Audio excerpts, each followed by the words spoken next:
चलो क्वेश्चन समझ में आ गया।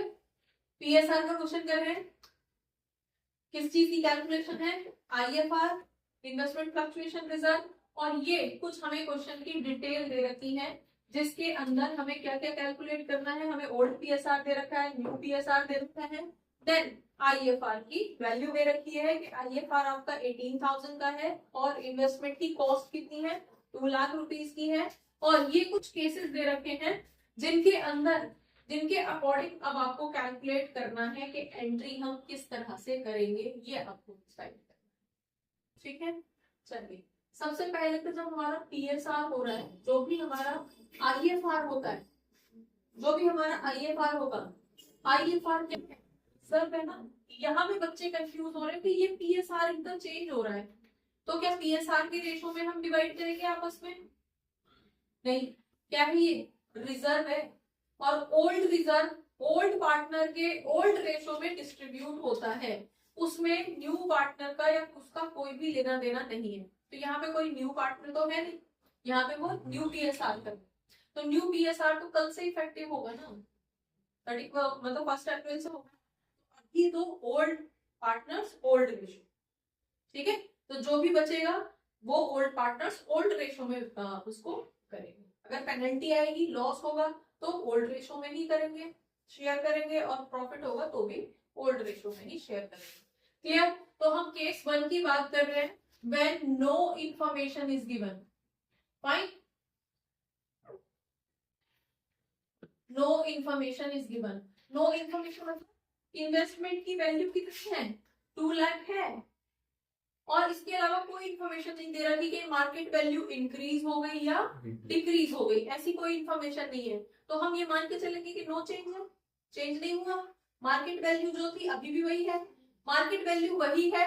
तो इस केस में हमारा जो रिजर्व था उसका क्या होगा, रिजर्व तो यूज होना नहीं है फिर। क्लियर हो गया, सिचुएशन क्लियर है। मार्केट में कोई इंफॉर्मेशन नहीं दे रखी है कि इन्वेस्टमेंट की मार्केट वैल्यू इंक्रीज हुई है या डिक्रीज हुई है, ऐसी कोई इंफॉर्मेशन नहीं दे रखी है। तो फिर क्या करोगे आप, ये मानोगे कि कोई चेंज हुआ ही नहीं है, राइट। और अगर चेंज नहीं हुआ है तो जो हमने इन्वेस्टमेंट के नाम का रिजर्व बना रखा था वो तो पूरा का पूरा वो तो यूज हुआ नहीं, लॉस होता तो इस रिजर्व को एडजस्ट करते। क्लियर? तो अब ऐसे केस में इस रिजर्व का क्या होता है, आईएफआर जो भी है, टोटल आईएफआर किसमें डेबिट हो जाता है, to partners old ratio. Clear? ठीक है, तो ओल्ड रेशो कितना है, कौन कौन है, 2 R's capital account, 2 G's Gauri's capital account and 2 K's capital. Clear है?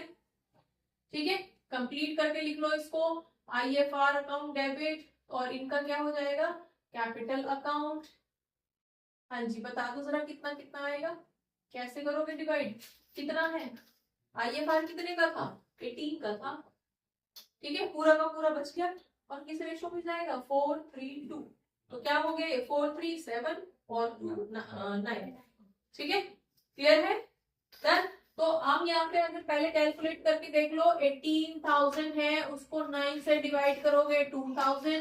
क्लियर हो गया, तो यहाँ पे इसके बदले में इसके हिस्से में कितने आ जाएंगे, 8,000 इसके हिस्से में आ जाएंगे, 6,000 इसके हिस्से में आ जाएंगे, और 4,000 इसके हिस्से में आ जाएंगे।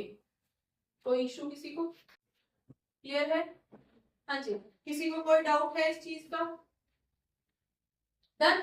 फर्स्ट केस जहां पे हमें कोई इंफॉर्मेशन नहीं दे रखी है।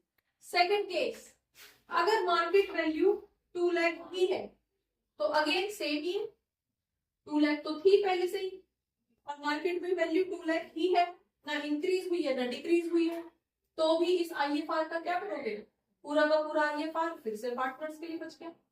आईएफआर था क्या, रिजर्व था ना, तो पूरा का पूरा आईएफआर किसके लिए बच गया, पार्टनर्स के लिए बच गया। तो सेम एंट्री ही यहीं पे कर रही हूँ, सेम एंट्री ही होगी, IFR debit to A B C, मतलब जो भी है आर जी और के। क्लियर हो गया, सेम एंट्री होगी, वही 8,000 6,000 4,000 9,000। नेक्स्ट थर्ड एंट्री पे आ जाते हैं। थर्ड एंट्री क्या है, if market value is 1,91,000, if market value is 1,91,000, meaning क्या है, कॉस्ट कितनी है 2 लाख। मार्केट में वैल्यू घटी है या बढ़ी है, इंक्रीज हुई है डिक्रीज हुई है, डिक्रीज हुई है, घटी है, राइट, कितनी 9,000 रुपीज वैल्यू कम हुई है। तो इसका मतलब क्या है, फर्म के लिए प्रॉफिट हुआ या लॉस हुआ, प्रॉफिट के लिए तो ऑर्गेनाइजेशन के लिए तो नुकसान हो गया ना। ऑर्गेनाइजेशन के लिए जो वैल्यू उसने, जो सामान उसने 2 लाख में खरीदा था, उसकी मार्केट के अंदर वैल्यू 191 है, मतलब 9,000 का वो डाउनफॉल जा रहा है। ठीक है, तो फॉल कितने का हो रहा है यहाँ पे हम कंपेयर करते हैं, एंट्री बाद में डालेंगे, पहले समझो फॉल कितने का हो रहा है, फॉल इज इक्वल्स टू 9,000। ठीक है, रिजल्ट कितने का है, रिजल्ट 18 का है। तो इस फॉल को उस रिजल्ट से सेटल करेंगे, क्लियर हो गया। तो पहले तो इस फॉल को सेटल करेंगे, 18 का था, 18 में से 9 का फॉल सेटल हो गया, बचा कितना 9 अभी भी बच रहा है। बचे हुए 9 को रिजर्व की फॉर्म में ओल्ड पार्टनर्स के ओल्ड रेशो में बांट देंगे। यहाँ में बार बार ओल्ड, वही ओल्ड वही न्यू है, कोई न्यू नहीं है, ये ओल्ड रट लो, क्योंकि जब एडमिशन होगा या जो भी होगा, ये रिटायरमेंट भी होगी, तो आपको ये याद रहना चाहिए, कौन से टिप्स पे होना चाहिए कि ओल्ड पार्टनर्स के ओल्ड रेशो में बढ़ता है, कि अगर न्यू एडमिशन है तो न्यू को कुछ नहीं मिलेगा, आपको याद रहेगा। ठीक है, और अगर रिटायरिंग है, जा रहा है, तो भी वो सारे के सारे ओल्ड है, उनमें सब में बटेगा, इस चीज का ध्यान रखना। क्लियर, तो ओल्ड पार्टनर्स के ओल्ड डिस्ट्रीब्यूट होगा। डन, यहाँ तक क्लियर हो गया, डन, समझ में आ गया या नहीं। तो एंट्री क्या करोगे, IFR अकाउंट डेबिट, कितना था IFR 18,000 था, जिसमें से सबसे पहले क्या सेटल करोगे, टू इन्वेस्टमेंट अकाउंट। सबसे पहले तो इन्वेस्टमेंट पे फॉल 9,000 का था, बचे कितने 9, तो बचे हुए को किस में बांट दोगे, वही all partners, bodies and to this case, fine, capital account. Clear हो गया, राइट। अब 9,000 है, 9 से डिवाइड होगा तो 1,000 ईच, तो 1,000 रेशो क्या था, इसके हिस्से में कितना आएगा 4,000, इसके हिस्से में कितना आएगा 3, और इसके हिस्से में 2। इस तरह से करके 9,000 बांट दिया जाएगा। किसी को कोई इशू, किसी को कोई किसी तरह की कंफ्यूजन, हाँ जी क्लियर है, किसी तरह की कोई कंफ्यूजन किसी को, डन, आगे बढ़े। चलिए नेक्स्ट केस पे आ जाते हैं, 3 हो गए ना हमारे, चलिए केस नंबर 4 पे आ जाते हैं। अब केस है, इफ मार्केट वैल्यू कितनी हो गई है 218, तो ये तो भाई प्रॉफिट हो गया ऑर्गेनाइजेशन को 218, तो 18,000 का यहां से प्रॉफिट हो रहा है, क्लियर हो रहा है, ठीक है। प्लस अब पार्टनर्स को क्या, पार्टनर्स को तो डबल प्रॉफिट हो गया, 18 का रिजर्व पूरा का पूरा उनके लिए बच गया, राइट, और 18 यहां से एक्स्ट्रा हो गए हैं, क्लियर। तो पार्टनर्स के लिए कितने का हो गया 18 प्लस 18 का प्रॉफिट हो गया 36,000 का प्रॉफिट हो गया, और शेयरिंग वही ओल्ड रेशो के लिए अंदर हो डन। तो यहाँ पे हम किस तरह से एंट्री कर देंगे, जो भी इन्वेस्टमेंट है, जो भी हमारी मार्केट वैल्यू है, वो तो हम इन्वेस्टमेंट लिखेंगे, ठीक है। क्या हो जाएगी हमारी entry, investment account debit to, क्या हो जाएगा पार्टनर्स। पार्टनर्स कौन कौन है ये, हम सीधे लिख दें, क्या क्या कौन कौन है, R's capital account, to G's capital account and to K's capital. कितने का हो रहा है, इन्वेस्टमेंट से कितने का फायदा हुआ 18 का हुआ, तो से अगेन हम यहाँ पे कितना कितना बांट देंगे, कितना 18 का कैलकुलेशन यहाँ भी हुई थी ना, डिवाइडेड बाय 9, 2000, 4 G 4, क्लियर है, यहाँ तक किसी को कोई इशू, कौन सा वाला है ये तो इन्वेस्टमेंट की वजह से हुआ है। अब दूसरा प्रॉफिट क्या है, IFR जो आपने बना रखा था, वो पूरा का पूरा किसके लिए बच गया, पार्टनर्स के लिए ही बच गया पूरा का पूरा। तो अगेन हम ऐसे ही पूरा का पूरा डिस्ट्रीब्यूट कर देंगे, किस किस में, R G में यहीं पे लिख लूं, ठीक है, अनकेस कितना, पूरा का पूरा 18,000। क्लियर? मैंने यहाँ पे तीनों एक साथ लिख दिए। पार्टनर्स कैपिटल सीधे पीसीए भी लिख सकती हूँ मैं, मतलब आप भी लिख सकते हो कि बाकी का बचा हुआ किसको दे देंगे, पीसीए में बांट देंगे। उनके कौन से रेशो में, ओल्ड रेशो में। ये याद, पीसीए ओल्ड रेशो। या बेटर है कि तुम बीच में ना कोई कंफ्यूजन मत करना, सीधे रखो। आर के कैपिटल अकाउंट में आएंगे 8,000, ठीक है, और जी के कैपिटल अकाउंट में आएंगे 6,000, और इसमें के कैपिटल अकाउंट में 4,000। तो इस तरह से करके बाकी के 18,000 डिस्ट्रीब्यूट कर दिए जाएंगे। किसी को कोई इशू इसमें? हाँ जी, क्लियर? अब आपकी बुक के अंदर जो एंट्री दिखा रखी है वो दिखा रखी है किससे, कि इन्वेस्टमेंट से पहले रीवैल्यूएशन आया, ठीक है। यहाँ पे जो एक और एंट्री आज के उसके अंदर दिखा रखी है वो क्या है, कि इन्वेस्टमेंट में जो 18,000 का वो आया है वो क्या है, रीवैल्यूएशन के अंदर रिकॉर्ड हो रहा है। यहाँ पे क्या है, इन्वेस्टमेंट से टू रीवैल्यूएशन अकाउंट। रीवैल्यूएशन में 18,000 आ रहा है, फिर इस रीवैल्यूएशन को पीसीए में बांट दिया गया है। इस तरह से करके आपको यहाँ पे एंट्री दिखानी है। समझ में आ गया? क्लियर है? पहले इन्वेस्टमेंट के नाम पे रीवैल्यूएशन हुआ और रीवैल्यूएशन से आपको पीसीए में बांट दिया गया। मतलब यहाँ पे इन्वेस्टमेंट ना लिख के सीधे यहाँ पे क्या लिख रखा है, रीवैल्यूएशन अकाउंट लिख। मर्जी है, बात एक ही है कि ये जो 18,000 है वो जाना किसमें है, जाना वो पीसीए, ठीक है। तो यहाँ पे आपकी फर्स्ट एंट्री दिखा रहे थे कि इन्वेस्टमेंट से रिवैल्यूएशन में आया और रिवैल्यूएशन से पीसीए में आया, ठीक है।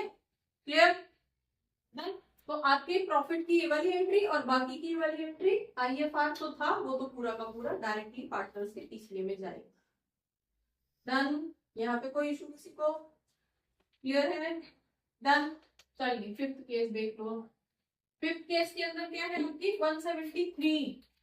अब मार्केट वैल्यू आपकी 173 दे रखी है, कितने का फॉल हो रहा है, 27,000 का तो फॉल हो रखा है। रिजर्व कितने का, आईएफआर 18 का, तो आईएफआर से सेटल कर भी देंगे तो भी हमें और पैसा यहाँ पे एडजस्ट करने के लिए चाहिएगा। कितना और पैसा चाहिएगा, 9,000, 9,000 में और चाहिएगा, 9,000 चाहिएगा, ठीक है। तो आगे ठीक है, रिवैल्यूएशन को यूज करके कर लो। आपके पास कितना था, आईएफआर अकाउंट डेबिट। देखो यहाँ पे रिवैल्यूएशन नहीं भी होगा तो भी चलेगा, लेकिन जब आप यहाँ पे लिख रहे हो तो आपको रिवैल्यूएशन मतलब जहाँ पे लॉस वाला केस रहता है वहां पे आपको रिवैल्यूएशन मेंशन करना जरूरी होता है, ठीक है। तो क्योंकि हमारे पास यहाँ पे कितना था, सिर्फ 18 था, जबकि इन्वेस्टमेंट के लिए कितना चाहिए, 27,000, ठीक है जी, 27,000 चाहिए ना। लॉस कितने का हो रहा है, फॉल कितने का हो रहा है इन्वेस्टमेंट में, 27 का। आईएफआर कितना था, खाली 18 का, रिजर्व 18 का था, तो बचा हुआ क्या रहेगा, आपको रीवैल्यूएशन अकाउंट से 9,000 रुपीज यहाँ डेबिट करने पड़ेंगे, तब जाके ये 27,000 का फॉल एडजस्ट होगा। समझ आ गया? आ गया? क्लियर है? तो हमारे पास अभी यहाँ पे क्या करना है, रीवैल्यूएशन से 9,000 यहाँ पे एडजस्ट करने पड़ेंगे। अब पॉइंट इज कि इस रीवैल्यूएशन पे कहां से पैसा आएगा, बोलो, रीवैल्यूएशन में कहां से आएगा, पार्टनर्स को डेबिट करेंगे। रिजर्व का तो यूज हो चुका ना इनका, फॉल कितने का हुआ है, 27,000 का, लेकिन रिजर्व हमारे पास 18,000 था, हमें और 9,000 रुपए चाहिए इस लॉस को सेटल करने के लिए, ठीक है। तो यहाँ तो हमने एंट्री दिखा दी कि इसको रिवैल्यूएशन से ले लेंगे, लेकिन रिवैल्यूएशन में कहां से आएगा, वो पार्टनर्स से डेबिट करेंगे, ठीक है। तो यहाँ पे एंट्री क्या हो जाएगी, रीवैल्यूएशन के अंदर जो पैसा आएगा वो किससे होगा, वो पार्टनर्स को डेबिट करके आएगा। किस किस को, आर के कैपिटल अकाउंट को डेबिट करेंगे, कितने से, उनके रेशो से, ठीक है। देन जीज कैपिटल अकाउंट को डेबिट करेंगे, देन केस कैपिटल अकाउंट को डेबिट करेंगे। कितने कितने से डेबिट करोगे, अब 9,000 चाहिए था ना, टू रीवैल्यूएशन अकाउंट, रिवैल्यूएशन में 9000 डालना है, तो 9000 अगेन 432 ओल्ड रेट, ये कौन सा था, ये वाला 432, तो 4000 इससे डेबिट करके मंगाओ, 3000 इससे डेबिट करो और 2000 इससे डेबिट करो। इस तरह से 9000 रुपीज इकट्ठे होंगे, ये इकट्ठे होंगे, ठीक है। और ये वाला पैसा यहाँ पे इंटरेस्ट, क्लियर हुआ? इस तरह से करके हम एंट्री करते हैं। डन बच्चों, होपफुली बहुत सारे डाउट्स इस क्लास से रिलेटेड, इस टॉपिक से रिलेटेड आपके क्लियर हुए होंगे इस क्लास को देखने के बाद में। अगर रियली आपके कुछ डाउट्स क्लियर हुए हैं, आपको ये क्लास अच्छी लगी है, तो आप इसको लाइक करिए, सब्सक्राइब करिए और अपने फ्रेंड्स के साथ शेयर करिए। Thank you for watching. Keep watching, keep learning, and don't forget to share. Keep sharing. Thank you.